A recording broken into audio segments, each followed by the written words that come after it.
आए हैं तो इस चैनल को सब्सक्राइब कर लेंगे। क्यों?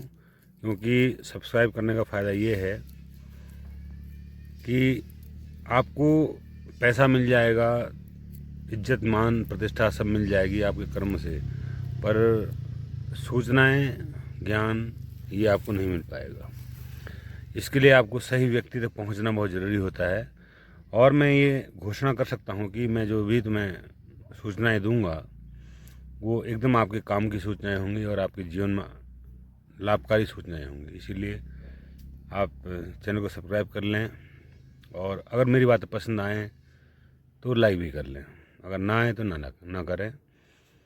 और लेकिन एक अनुरोध मैं खास आज पहली बार ये स्टार्ट करना वाला हूँ कि अगर आप वीडियो देख रहे हैं तो पूरा देखें। अगर आपका समय नहीं है तो बिल्कुल अभी मत देखें, बाद में देखें, पर देखें पूरा, अधूरा ना देखें। अधूरा देखने से क्या होता है, अधूरा ज्ञान अधजल गगरी छलकत जाए। अधूरा ज्ञान अगर आप लेंगे तो आप मेरे बारे में कोई परसेप्शन बना लेंगे, अरे यहाँ कोई फालतू बात कर रहा है ये। तो जब आप बात की गहराई में जाएंगे तो आपको तब बातें समझ में आएंगी कि मैं क्या कहना चाह रहा हूँ। तो आज का विषय है समाज कैसा होना चाहिए और समाज के जो प्रशासक हैं वो कैसे होने चाहिए। पहली बात, समाज कैसा हो और समाज को चलाने वाले प्रशासक जो हैं, जिनको हम नेता कहते हैं, वो कैसे हों, इस पर आज हम चर्चा करेंगे। और ताकि अगर ऐसा, जैसा मेरा विचार है, अगर ऐसा समाज हो तो वो समाज निश्चित ही एक आदर्श समाज होगा। सबसे पहली बात मैं शिक्षा व्यवस्था पर करूँगा। समाज में जो शिक्षा व्यवस्था है वो समान होनी चाहिए और मातृभाषा जो है उनकी, जो उनका मातृभाषा है उसमें उनको शिक्षा देनी चाहिए। और जो ग्लोबल लैंग्वेज है उसके लिए अलग से कोर्स होना चाहिए। अलग से कोर्स का मतलब कि उसमें केवल आप सारे सब्जेक्टों में, माना आप 6 सब्जेक्ट पढ़ा रहे हैं तो एक सब्जेक्ट आपका ग्लोबल लैंग्वेज का हो, जो केवल उस सब्जेक्ट की उसमें पढ़ाई हो। और दूसरा, हमारे शिक्षा में दर्शन शास्त्र जरूर होना चाहिए। जिस प्रकार से हिंदी अनिवार्य है, गणित अनिवार्य है, सामाजिक विज्ञान अनिवार्य है, तो इसी प्रकार से मनोविज्ञान और दर्शन शास्त्र, यानी कि उसको मनोविज्ञान भी कह सकते हो प्लस दर्शन शास्त्र, ये भी अनिवार्य विषय होना चाहिए। क्योंकि जब तक बच्चे को मनोविज्ञान का ही पता नहीं चलेगा, मन हमारा क्या काम करता है, मन की संरचना के बारे में, दिमाग की संरचना के बारे में और कोशिकाओं की संरचना के बारे में, न्यूरॉन्स की जो है कार्यविधि के बारे में, तो बच्चा मॉरली जो है कभी डेवलप नहीं हो पाएगा। तो ये पहले व्यवस्था शिक्षाओं में होनी चाहिए। और दूसरी बात, प्राइवेट स्कूलों का वजूद नहीं होना चाहिए।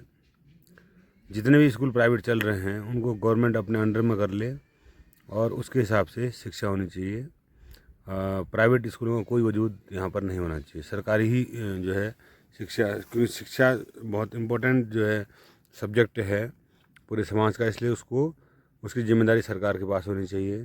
प्राइवेट स्कूल बिल्कुल भी नहीं होनी चाहिए और प्राइवेट स्कूल खोलने की न किसी को इजाज़त मिलनी चाहिए और नहीं जो है, अगर कोई प्राइवेट स्कूल अभी तक हैं तो उनको गवर्नमेंट के अंडर कर देना चाहिए। ये मेरा पहला सुझाव है शिक्षा के बारे में। और शिक्षा के जो सिलेबस है उसके लिए भी मेरे पास मास्टर प्लान है कि हर क्लास का जो है सिलेबस क्या होना चाहिए। उसके बाद मास्टर प्लान मैंने अपनी एक book the mirror of society में लिखा हुआ है, वो सारा प्लान लिखा हुआ है, तो वो उसमें होना चाहिए। दूसरा, ये तो शिक्षा के बारे में। अब शिक्षा में जो शिक्षक हैं वो कैसे होने चाहिए। शिक्षकों की बहुत अच्छी परीक्षा होनी चाहिए, मनोवैज्ञानिक परीक्षा होनी चाहिए उनकी। सबसे ज़्यादा जीके और सब्जेक्टिव नॉलेज तो सभी को होता है अपना अपना, जितना सब्जेक्टिव नॉलेज है, लेकिन उनको जो है मनोवैज्ञानिक जो है ज्ञान बहुत अच्छा होना चाहिए कि कब हमें क्या करना है, कब हमें क्या करना है। मैं देखता हूँ, मैं एक शिक्षक हूँ, मैं शिक्षक होने के नाते मैं देखता हूँ कि स्टाफ में बहुत सारे मनमुटाव, बहुत सारे तू मैं होती है, वो सब चीज़ें शिक्षा क्षेत्र में बिल्कुल नहीं होनी चाहिए। एक आदर्श व्यक्ति को ही शिक्षक होना चाहिए, एक आदर्श व्यक्ति को ही शिक्षक होना चाहिए, सभी को शिक्षक बनने का अधिकार न दिया जाए। और दूसरा, जो शिक्षकों की सैलरी है वो कम से कम इतनी हो कि जिससे कि शिक्षक को ऐसा महसूस ना हो कि मैं शिक्षक बनकर मैंने गलती की और लोग बहुत अच्छा पैसा कमा रहे हैं। तो कम से कम शिक्षकों की जो सैलरी है 50,000 से कम नहीं होनी चाहिए। हर किसी शिक्षक की सैलरी 50,000 से कम नहीं होनी चाहिए आज के हिसाब से। ये तो शिक्षा की बात हो गई। अब हम बात करते हैं पॉलिटिशियंस की। पॉलिटिशियंस को ऐसा होना चाहिए कि वो सामाजिक कार्य के लिए ही उसके मन में ऐसी भावना होनी चाहिए कि वो मैं समाज के लिए काम करूं।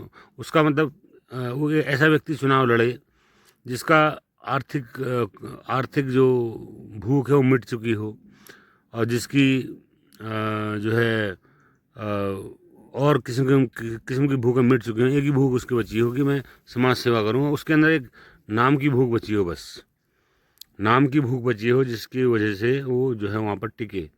और 5 साल का उसका कार्यकाल जो है, उसके बाद उसको जो है एक निश्चित मात्रा में पेंशन दी जाए। ठीक है, क्योंकि वो 5 साल के लिए ही काम वो कर रहा है, तो हर किसी राजनेता को ये पेंशन दी जानी चाहिए। और लेकिन वो उसका भी एक सीमा से दी जानी चाहिए, नहीं कि बहुत अच्छे में दी जानी चाहिए। और दूसरा, केवल देश में 2 ही पार्टियां होनी चाहिए, एक विपक्ष एक पक्ष, और उसके अलावा किसी पार्टी को भी मान्यता की अनुमति नहीं होनी चाहिए। ये एक ऐसा विचार है कि जिससे कि तीसरा विकल्प ना हो। तीसरा विकल्प हो ही ना। विकल्प क्या हो, 2 हों। और तीसरा विकल्प हो जो निर्दलीय हो। निर्दलीय मतलब जिसका कोई दल ना हो, जिसका कोई पार्टी ना हो। तीसरा विकल्प वो हो बस। बाकी 2 दल हों और तीसरा विकल्प निर्दलीय के फॉर्म में हो। अगर माना किसी को लगता है कि दोनों ही दल बेकार काम कर रहे हैं, तो उनको वो निर्दलीय के रूप में चुनाव लड़े और चुनाव जीते। फिलहाल वैसे, वरना मैंने द मिरर ऑफ सोसाइटी में लिखा हुआ है कि कैसी जो है हमारी व्यवस्था होनी चाहिए। वो व्यवस्था का पूरा जिक्र मैंने किया है, पूरी व्यवस्थाएं मैंने वहाँ पर लिखी हुई हैं। तो वो उसमें हम अपने बुक से जो है पढ़ सकते हैं। द आइडियल सोसाइटी, उस बुक का नाम मैं रखूँगा बाद में, द आइडियल सोसाइटी, एक आदर्श समाज। तो ये व्यवस्थाएं की जानी चाहिए। और राजनेताओं के हाथ में उतनी ही बात होनी चाहिए कि वो जैसे टेंडर देना, ठेका देना, ये करना वो करना, वो सब चीज़ उनके हाथ में नहीं। गवर्नमेंट जो है दूसरे तरीके से, पारदर्शी तरीके से सब सारे काम करे, जिसके नेताओं की झोली न भरे।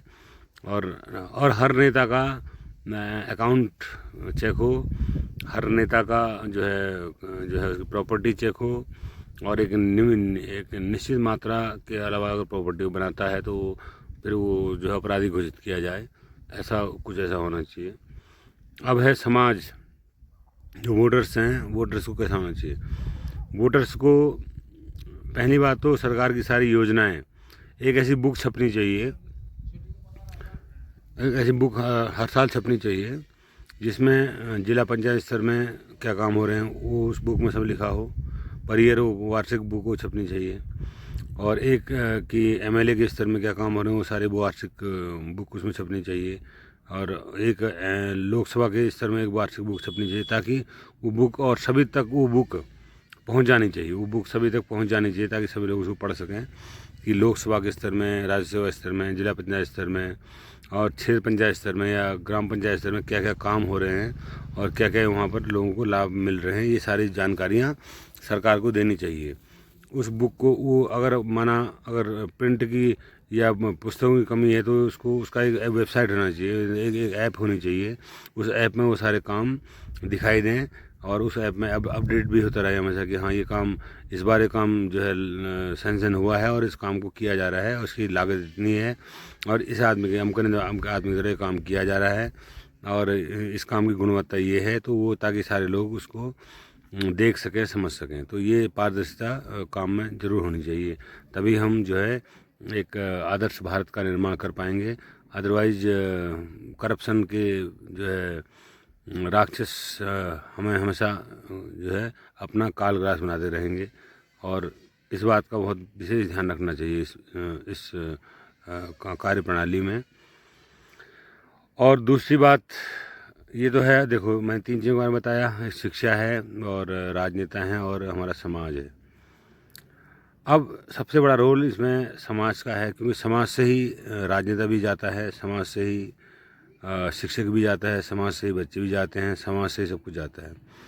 तो हमने अपने बच्चों को इस तरह से उनको परवरिश करनी है कि जिससे वो एक अच्छे इंसान बन सकें, एक आदर्श इंसान बन सकें, एक ईमानदार इंसान बन सकें। और उनको हमने धन के प्रति बहुत ज़्यादा प्रलोभन नहीं देना कि धन बहुत बड़ी चीज़ है बिना धन के कुछ नहीं है, ऐसा ना हो। उनको ये भी सिखाएं कि धन से ज़्यादा ज़रूरी हमारी मान्यताएं हैं, हमारे मूल्य हैं, हमारे नैतिक मूल्य हैं। अगर हमारे नैतिक मूल्य नहीं है तो फिर हम इंसान नहीं हैं। तो ये चीज़ें हमें उनको सिखानी चाहिए। एक पेरेंट्स का जो मैं यहाँ पर मैं कहना चाहूँगा, अभिभावक का जो पक्ष है, अभिभावक को अपने बच्चों को सिखाना चाहिए कि बेटा ऐसा है, अच्छे इंसान बनो। सबसे बड़ी बात है अच्छे इंसान बनो, ईमानदार इंसान बनो, कर्तव्यनिष्ठ इंसान बनो और अपनी ड्यूटीज़ को ढंग से निभाना सीखो और अपनी पढ़ाई को ढंग से करना सीखो। बाद में जब जॉब करोगे तो अपने जॉब को जो जो जॉब की रिक्वायरमेंट है उसके हिसाब से अपने काम को करो और अपने माँ बाप की हो सके तो सेवा करो, हेल्प करो। और समाज में अगर कोई पीड़ित व्यक्ति, दुखी व्यक्ति दिखाई जाए उसकी भी सेवा करो, उसकी भी हेल्प करो। और हेल्प का जो एक मॉरल वैल्यू है वो हमने अपने बच्चों को ज़रूर देनी चाहिए। अगर हम अपने बच्चों को ये हेल्प कि जब हम खुद हम ये नहीं करेंगे तो बच्चे भी कहाँ से सीखेंगे। हमने खुद भी दिखाना है। जैसे कि मैं अपने बच्चों को सिखाता हूँ इस बात के लिए, मैं कई बार कई घायल कुत्ते के पिल्लों को या बिल्ली के बच्चों को अपने घर पहुँचा देता हूँ। फिर उनकी जो है उनका जो है ट्रीटमेंट वगैरह होने के बाद उनको फिर मैं या तो पालने लायक स्थिति है तो पाल लेता हूँ, नहीं तो मैं उनको छोड़ देता हूँ। जब वो इस लायक हो जाते हैं डॉग शेल्टर में छोड़ देता हूँ या कहीं और छोड़ देता हूँ। तो ये सब चीज़ें हैं, तो ये बच्चों को सिखानी चाहिए। अगर हम ही लोग ये नहीं करेंगे तो फिर बच्चे कैसे सीखेंगे। घर में मांस पक रहा है तो जो है कैसे ये सब कुछ संभव हो पाएगा कि हम जीवों के प्रति दया का भाव उनको दिखा पाएंगे। ये हम सब दिखा नहीं पाएंगे। इसीलिए हमको बच्चों को दिखाना है, सिखाना है कि हमको जीवों पर दया करनी चाहिए और दया ही जो है धर्म का मूल है। ये अगर हम नहीं सीख पाएंगे तो फिर बच्चे भी शायद नहीं सीख पाएंगे। तो आज के लिए इतना काफ़ी है और फिर मिलेंगे नेक्स्ट वीडियो में। तब तक के लिए नमस्कार।